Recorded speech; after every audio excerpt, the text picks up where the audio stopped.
Hey guys, welcome to today's training. I hope you've had an epic Christmas and looking forward to the new year. Today's training is, as it says on the tin, how to win January. Is it a new year, a new you? How to actually set out and achieve your New Year's resolutions. I'm sure we've all been there before, where we lean into the hype, we create targets and don't actually ever achieve them. So this training today is going to help you how to build the right foundations to allow you to set it on, kick on and achieve that. So firstly, like I just touched upon then, around hype. Now, around this new year, there's quite almost encouraging, it almost feels like they said pressure of where you must make change, you must go out there, you must set New Year's resolutions, you must go out there and change the world and make yourself a better place. It's not the case. For most of you, particularly those of you who want a bit more of like a longer, sustainable, habitual change, it might be because of more of the same. Some of you are a little bit newer, it might be a case of, okay, we're now going to set focus on the next step. For some of you, it might be a case of actually, do you know what, for whatever reason, without getting too deep, 2023, it might have been the worst year going. You just need that clean slate, set new targets. 2024 is the one, in which case then it is obviously appropriate to set New Year's resolutions. So have a little think about, do you need to make change, which kind of falls into our next question of why do you need to make this change. Now, those of you who worked with me for a while, you know that I need to get deep when we're asking this why. I need to make it uncomfortable. I need to really try and get to the bottom of why it is you want to make this change. Now, I don't mean, I want to lose a little bit of weight. Why do you need to lose that weight? Is it because your doctors come out with a certain reading that is potentially life-threatening? Is it because someone's made a comment? Is it because you've seen a photo? Is it because you're trying to find a partner?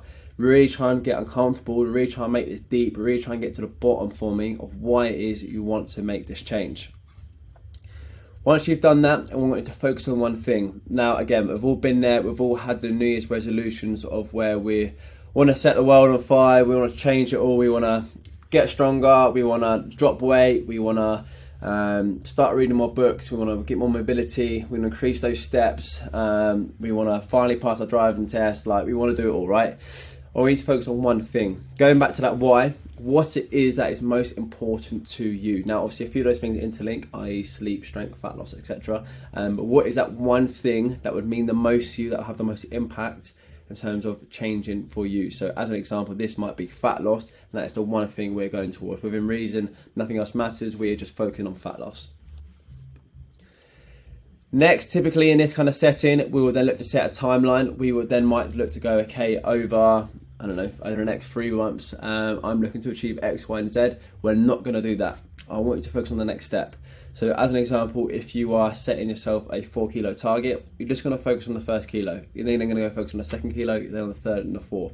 This is just to then allow a bit of flexibility. So if, as always, because we're all human and we have lives and things are always dynamic and changing, that if the goalposts do move, it does give us that bit of flexibility to shift those goalposts, both obviously forward to achieve that quicker if we need to, but also in the same breath to move that back a little bit if we need to, just to allow us to focus on that next step, just to be a bit more, in sync, a bit more dynamic with our current lifestyle, and to essentially always moving forward. If we can always move forward, and this is a little phrase I want you to think about, just continuously moving on that step 1 to step 2 to 3 to 4 to 5 to 6, rather than trying to worry about 1 to 5, but then at the same time, once you're thinking about 5, you're trying to achieve 2, 3, 4.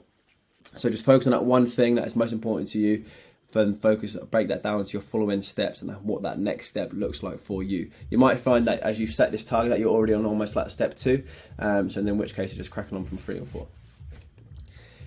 Then the last one, this is getting accountability. I can't stress enough, we are, I guess, in our own right, can be a little bit very too proud. We almost want to do it all by ourselves, but again, you are human. You will have days where this is tough. You will not want to do this, but in the same breath, when you're going back to your why, if you're not really dive deep enough into your why, it can be quite easy just to kind of be like, oh, it doesn't really matter.